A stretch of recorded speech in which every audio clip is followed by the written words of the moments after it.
নমস্কার বন্ধুরা, moms kitchen 408 এর একটি নতুন রান্নার ভিডিওতে আপনাদের সবাইকে স্বাগত।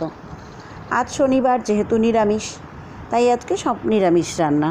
তা ভাবলাম আগে রান্নাগুলো আপনাদের সাথে শেয়ার করি, যে কী রান্না করেছি, তারপর তার থেকে যে একটা আইটেম আপনাদের সাথে শেয়ার করব, যে রান্নাটা কিভাবে করলাম। প্রথমে এখানে দেখতেই পাচ্ছেন একদম ধোয়া ওঠা ভাত, তার সাথে আছে মুগ ডাল শোলা কচু দিয়ে, তার সাথে আছে শুক্তো, সব সবজি মিশিয়ে একটা শুক্তো, যেহেতু খুব গরম পড়েছে দুদিন ধরে। ডালের সাথে আলু বরবটি ভাজা, আর আছে একটা চচ্চড়ি। এই চচ্চড়ি রেসিপিটাই আপনাদের সাথে শেয়ার করব, আর পনিরের ডালনা। এই হলো শনিবারের লাঞ্চের মেনু। তা চলুন এবার চচ্চড়িটা কী করে করলাম সেটাই শেয়ার করি আপনাদের সাথে। চচ্চড়িটা হলো তেতো চচ্চড়ি বা করলার চচ্চড়ি।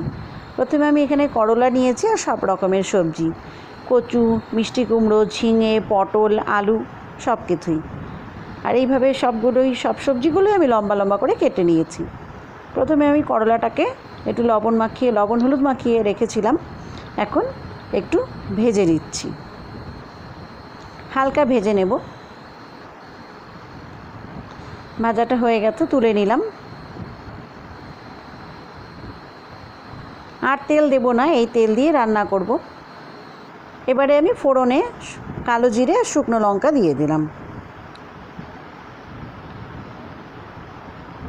এবার সব সবজিগুলো একে একে দিয়ে দিচ্ছি। প্রথমে দিয়ে দিলাম শোলা কচু, তারপরে ঝিঙে, পটল, আলু, মিষ্টি কুমড়ো, সব কিছু দিয়ে দিলাম। এবার এই সব সবজিটাকে বেশ ভালো করে নাড়াচাড়া করে একটু কিছুক্ষণ ঢেকে দেব। ঢাকনাটা তুলে আবার একটু নাড়াচাড়া করে নিচ্ছি। এই রান্নাতে কোনো মশলা যাবে না, এই স্বাদ অনুযায়ী নুন, স্বাদ অনুযায়ী হলুদ আর কাঁচা লঙ্কা বাটা খুব সামান্য পরিমাণে। আমি কয়েকটা চেরা কাঁচা লঙ্কাও দিয়েছি স্বাদ ও গন্ধের জন্য। এই 1 চা চামচের মতন কাঁচা লঙ্কা বাটা দিলাম।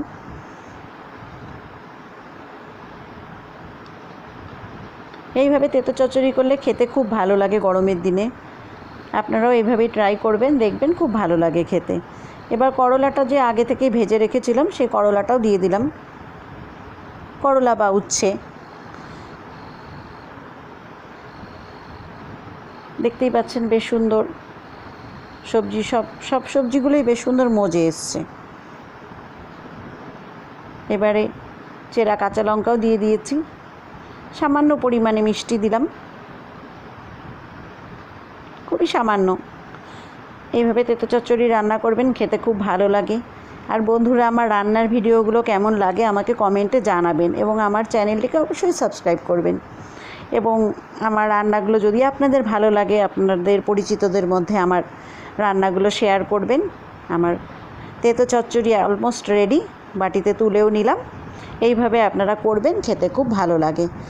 ধন্যবাদ সবাইকে।